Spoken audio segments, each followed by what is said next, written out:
Doctor ortho, अब दर्द भी घुटने टेकेगा। दिल्ली में लाल किले के पास सोमवार 10 नवंबर की शाम हुए कार धमाके ने देश भर की सुरक्षा एजेंसियों को सतर्क कर दिया है। अब इस पूरे मामले में एक नई थ्योरी सामने आ रही है।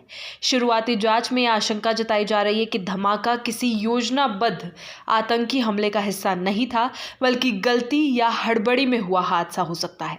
सूत्रों के मुताबिक जैश ए मोहम्मद से जुड़े आतंकी मॉड्यूल का हिस्सा बताए जा रहे डॉक्टर उमर की घबराहट इस विस्फोट की वजह बनी।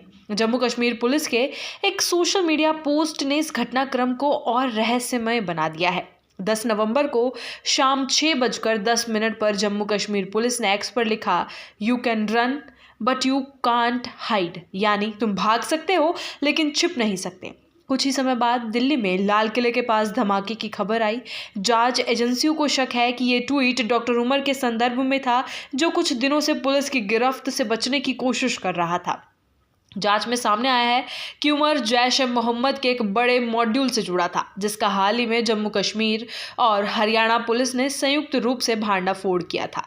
सूत्रों के अनुसार धमाके से कुछ घंटे पहले ही फरीदाबाद में एक बड़े ऑपरेशन के दौरान पुलिस ने करीब 2900 किलो विस्फोटक सामग्री, असोल्ट राइफल्स और गोला बारूद बरामद किया था। इसी नेटवर्क से जुड़े कई संदिग्धों को भी हिरासत में लिया गया था। बताया जा रहा है कि इस कार्रवाई के बाद उमर पर गिरफ्तारी का खतरा मंडराने लगा था। एजेंसियों के मुताबिक डॉक्टर उमर फरार होने के बाद दिल्ली पहुंचा और उसने अपनी सफेद i20 कार को लाल किले के पास पार्किंग क्षेत्र में छिपाने की कोशिश की। हालांकि पुलिस के ट्वीट के बाद वो बुरी तरह घबरा गया और हड़बड़ी में कार को स्टार्ट करने की कोशिश की। तभी अचानक कार में धमाका हुआ।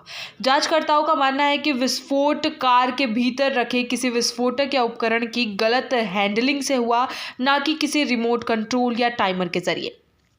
इस घटना के बाद दिल्ली पुलिस, NIA और इंटेलिजेंस ब्यूरो की टीमें संयुक्त रूप से जांच में जुटी हैं। मौके से बरामद कार के अवशेषों को फॉरेंसिक लैब भेजा गया है। शुरुआती रिपोर्ट में संकेत मिले हैं कि कार में इस्तेमाल विस्फोटक बेहद शक्तिशाली था। जांच एजेंसियों का कहना है कि अगर ये विस्फोट योजनाबद्ध तरीके से भी किया गया होता तो ये कार्रवाई में भारी तबाही मचा सकता था। धमाके में इस्तेमाल सफेद i20 कार अब जांच का केंद्र बन गई है। सूत्रों का कहना है कि कार लगभग 10 दिन पहले फरीदाबाद के एक पेट्रोल पंप के पास देखी गई थी। सीसीटीवी फुटेज में 29 अक्टूबर को शाम 4:20 पर यही कार प्रदूषण जांच कराते हुए नजर आ रही है। वीडियो में 3 लोग दिखाई दे रहे हैं। एक व्यक्ति कार चला रहा है जबकि 2 अन्य बाद में उसमें बैठते हैं। जांच एजेंसियां अब इन तीनों की पहचान करने की कोशिश कर रही है। अधिकारियों का मानना है कि अगर इन व्यक्तियों की पहचान हो जाती है तो ये न केवल धमाके के मकसद को उजागर करेगा, बल्कि पूरे आतंकी नेटवर्क की परतें भी खोलेगा।